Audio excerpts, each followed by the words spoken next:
നമസ്കാരം. അധികാര കസേരകൾ മാറിയെങ്കിലും VIP സുരക്ഷയുടെ പേരിൽ സാധാരണക്കാരായ പോലീസുകാരെ പരസ്യമായി പീഡിപ്പിക്കുന്ന പിണറായി മോഡൽ മാതൃക പുറത്തുവന്നു. പാണ്ഡ്യാലമുക്കിലെ പിണറായി വിജയന്റെ വീടിന് മുന്നിൽ കഴിഞ്ഞ 10 വർഷത്തോളമായി തുടരുന്ന ജീപ്പ് സ്റ്റേഷൻ എന്ന വിചിത്രമായ പോലീസ് സംവിധാനമാണ് ഇപ്പോൾ സേനയ്ക്കുള്ളിൽ തന്നെ വലിയ ചർച്ചയായിരിക്കുന്നത്.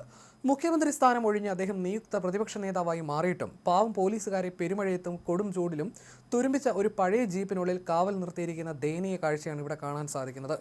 പിണറായി വിജയൻ മുഖ്യമന്ത്രിയായതിന് പിന്നാലെയാണ് സുരക്ഷാ ഭീഷണിയുണ്ടെന്ന കാരണത്താൽ പാണ്ഡ്യാലമുക്കിലെ ഈ വീടിന് മുന്നിൽ ഒരു വണ്ടി പോലീസ് കാവൽ കിടക്കാൻ തുടങ്ങിയത്. എന്നാൽ ഈ പോലീസ് വണ്ടിക്ക് മറ്റ് സ്റ്റേഷനുകളിലെ ജീപ്പുകളെ പോലെ ഓടാൻ കഴിയില്ല. ഇതിൻ്റെ പണി കാവൽ കിടക്കൽ മാത്രമാണ്.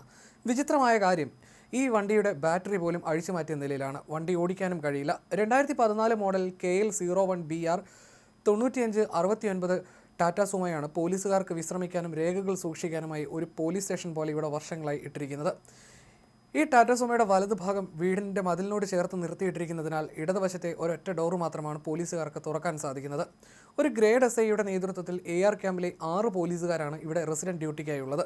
ചില സമയങ്ങളിൽ പ്രാദേശിക പിണറായി സ്റ്റേഷനിലെ ഉദ്യോഗസ്ഥരെയും ഇവിടെ നിയോഗിക്കാറുണ്ട്. ഒരേ സമയം ഒരു SIയും 2 പോലീസുകാരുമാണ് ഇവിടെ 24 മണിക്കൂറും ഊഴുമിട്ട് കാവൽ കിടക്കുന്നത്.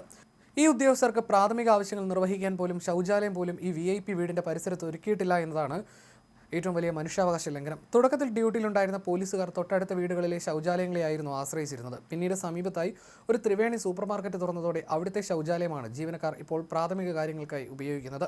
പിണറായി വിജയനെതിരെ മുൻപ് നിരവധി ഭീഷണികൾ ഉണ്ടായതുകൊണ്ടും വീടിൻ്റെ പരിസരത്തേക്ക് അതിക്രമിച്ച് കയറിയ സംഭവങ്ങൾ ഉണ്ടായതുകൊണ്ടുമാണ് ഇത്തരം ഒരു സുരക്ഷാ ക്രമീകരണം ഏർപ്പെടുത്തിയതെന്നാണ് city police commissioner P. Nithin Raj നൽകുന്ന വിശദീകരണം.